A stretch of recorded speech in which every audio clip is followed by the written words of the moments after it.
শাহপরীর দ্বীপ 0 kilometre, that means আমরা এখানে চলে আসছি, আমরা একদম লাস্ট বর্ডারে চলে আসছি। এখান থেকে সুন্দর একটা ব্রিজের মতো, আর এটাই বাংলাদেশের শেষ সীমানা। হ্যাঁ, সো এটা দিয়ে উঠা যায় সম্ভবত, যাওয়া যায়। আমরা একটু ঘুরান দিয়ে আসি, দেখে আসি।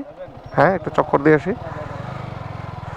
সো দিস ইজ শাহপরীর দ্বীপের শেষ প্রান্ত, আর অফিসিয়ালি বাংলাদেশ এখান থেকে শেষ। ওই পারে টেকনাফ, মায়ানমার। ভিতরে ঢুকালে কি পার্কিং দেওয়া লাগে? আচ্ছা ঠিক আছে, কারণ দিয়ে যাই। আচ্ছা ভাই, 30 টাকা না, কম নেন, 20 টাকা নেন।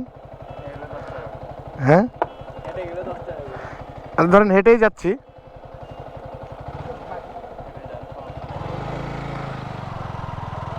তো 30 টাকা পার্কিং চার্জ দিয়ে এখান থেকে বাংলাদেশের শেষ প্রান্তের পরে যতটুকু আছে, আমি আমার 1 ইঞ্চি জায়গা ছাড়বো না, এই ইন্টেনশন নিয়ে চলে আসছি শাহপরীর দ্বীপের শেষ প্রান্তে। শেষ প্রান্তে এটা হচ্ছে একটা কুমিরা ঘাটে দেখছিলাম এরকম একটা কিছু আছে, বাট ওইটার থেকে এটা একটু সুন্দর। আর এই যে এখানে কেওড়া বাগান, নতুন করে ম্যানগ্রোভ টাইপের একটা বন হচ্ছে। আর ওই যে দেখা যাচ্ছে ওই পাটটা, ওটা মায়ানমার, এটাই নাফ নদী। সো নাফ নদীর যে মোহনা, এই মোহনার উপরে এই যে ব্রিজের মতো হয়েছে, এটা দিয়ে যতটুকু যাওয়া যায় আমরা আর কি অতটুকু যাওয়ার চেষ্টা করতেছি। হ্যাঁ দিমুনি আমরা এদিকে বাইক নামায়, না এটা দুষ্ট পরিকল্পনা, এগুলো করা যাবে না। ভালো হয়ে যাবো, অনেক ভালো হয়ে গেছে।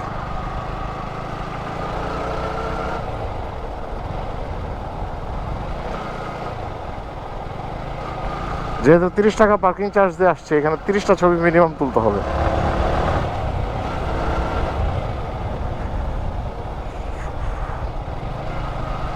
হচ্ছে কোস্ট গার্ডের চেকপোস্ট। তো এখানে দাঁড়ায় কিছু ছবি টবি তুলবো।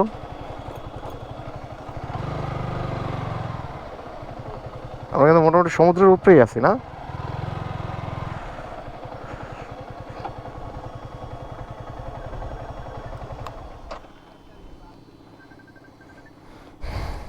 লাস্ট, এরপর আর নাই, এটাই শেষ। এই যে বাংলাদেশ, এই যে মায়ানমার, এই পাশটাতে ওই দেখা যাচ্ছে এটা মায়ানমার।